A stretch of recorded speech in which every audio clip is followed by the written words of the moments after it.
Hello again.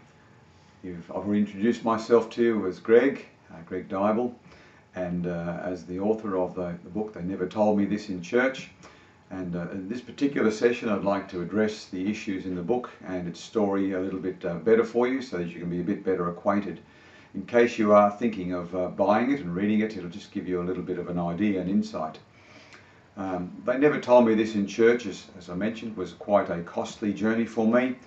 To nail, as it were, my colours to the mast and say to all the world, look, I've come to this wonderful and liberating understanding of who God is and who his son Jesus is as well.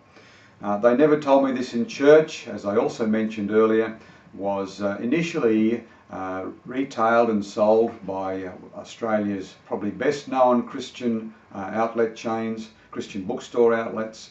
And for 2 years they did sell it, and we had many wonderful experiences from people who had purchased the book.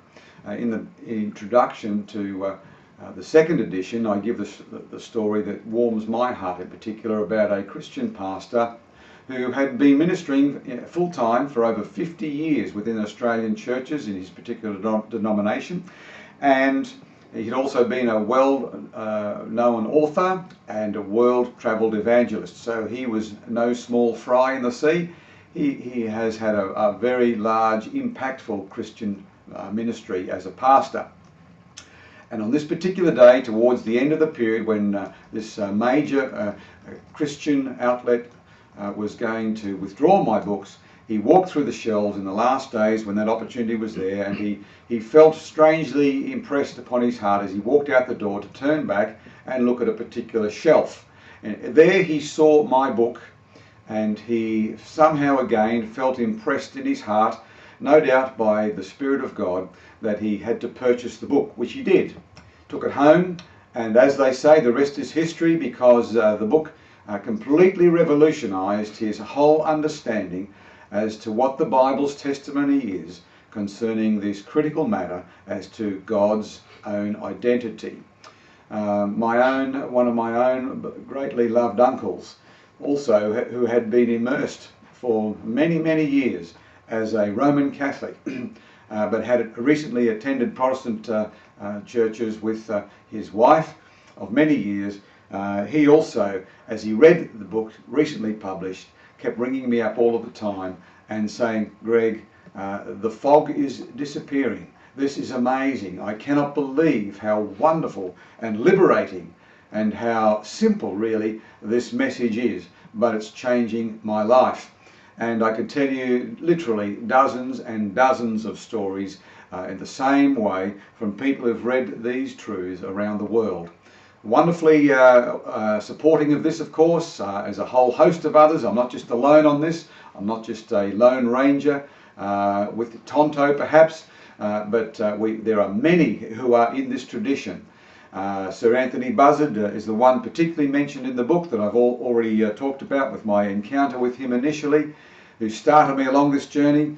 These are people who have wonderful academic credentials, fine linguists and biblical scholars, who endorse and who bring to us a wonderful long tradition throughout the many generations and centuries from Christ onwards.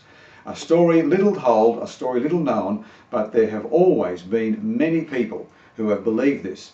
But with the power of human tradition and the establishment, and particularly, of course, the church in Rome, we have found a concerted effort to bind and to blind from the people these great truths.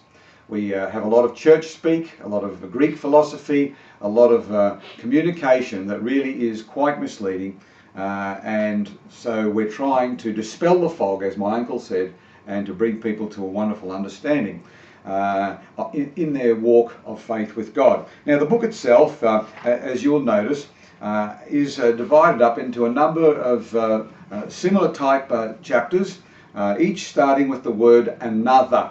Another cover-up, another world, another God, another Lord, another Jesus, another Spirit, another hope, another gospel. And once you come to these truths, you'll find your whole understanding and paradigm on a lot of issues will be changed. So the book itself I recommend to you.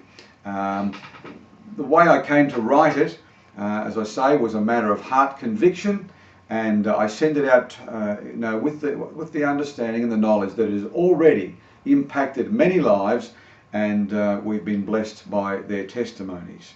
So I hope that you can read the book and enjoy its contents.